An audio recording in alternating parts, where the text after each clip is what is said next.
Bismillahirrahmanirrahim. Assalamualaikum warahmatullahi wabarakatuh. Bismillah, alhamdulillah. Allahumma sholli ala sayyidina Muhammad wa ala alihi wa sahbihi ajmain.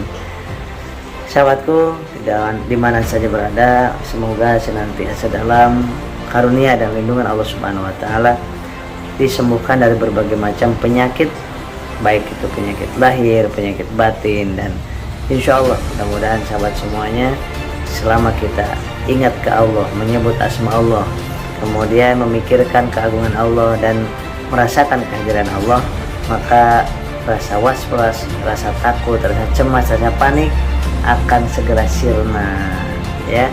Ketakutan yang berlebihan akan segera sirna, karena di dalam hati kita ini, kalau takutnya kepada Allah, ya, merasakan kehadiran Allah, takutnya kepada Allah, maka tidak ada takut kepada yang lain. Nah, sebaliknya, kalau ada ketakutan kepada selain Allah dalam batin kita, maka ketakutan kepada Allah hilang. Itu sudah menjadi sebuah kepastian.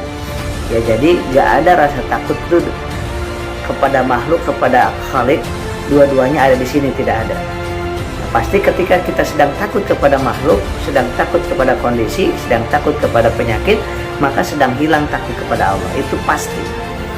Ya, karena orang yang ada di dalam hatinya takut kepada Allah besarnya luar biasa, maka akan hilang sirna ketakutan kepada selain Allah. Pasti itu pasti, ya, itu pasti. Maka insta dalam batin kita, zikir terus supaya tersimpan di dalam diri kita ketakutan dan pengharapan kepada Allah saja. Ya, ketika ada harapan kepada makhluk, maka hilang harapan kita kepada Allah. Kalau cinta kita kepada makhluk, kepada dunia, kepada apapun lebih besar dalam batin kita, maka kecintaan kepada Allah itu mengecil. Itu sebuah kepastian. Maka bagaimana supaya ketakutan gedekan di dalam hati kita, dan rasa harap,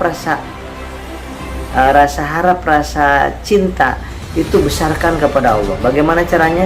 Kenali Allah, zikir terus, kenali Allah, cari tentang keagungan Allah, cari tentang ma'rifatullah, cari tentang siapa Allah dan siapa diri kita. Kalau kita semakin yakin bahwa diri kita, bahwa semua makhluk, bahwa semua kejadian, bahwa semua keadaan itu adalah dalam genggaman Allah, dalam kekuasaan Allah, Allah yang menguasainya, Allah yang menakdirkannya, Allah yang menentukannya.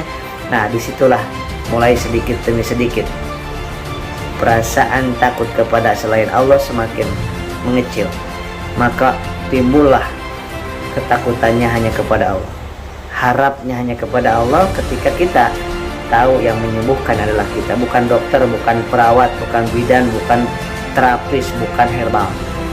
Tahu yang menyembuhkan hanya Allah, tanpa siapapun, tanpa apapun, Allah sanggup menyembuhkan kita. Itu harus yakin dulu. Yang kedua, kita yakin-yakinnya setiap kejadian Allah yang menentukan. Kejadian sakit, kejadian sembuh, kejadian apapun, Allah yang menyembuhkan, Allah yang menentukan. Tidak ada yang menentukan selain Allah. Tidak ada yang mengatur angin, mengatur pertemuan, mengatur perpisahan kecuali Allah. Tidak ada yang mengatur nafas, yang mengatur detak jantung kecuali Allah. Tidak ada profesor manapun, dokter manapun, obat manapun.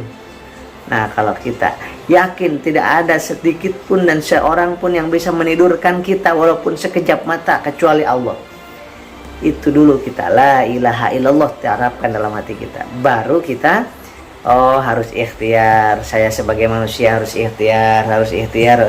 Kenapa? Saya bukan ahli medis, misalkan saya bukan ahli terapi, saya bukan ahli obat, saya bukan ahli herbal. Harus konsultasi kepada yang ahlinya. Tapi keyakinan yang tadi tanamkan dulu dalam batin kita. Insya Allah akan ketenangan hati muncul, ketentraman jiwa muncul, kekuatan power dalam jiwa kita akan secara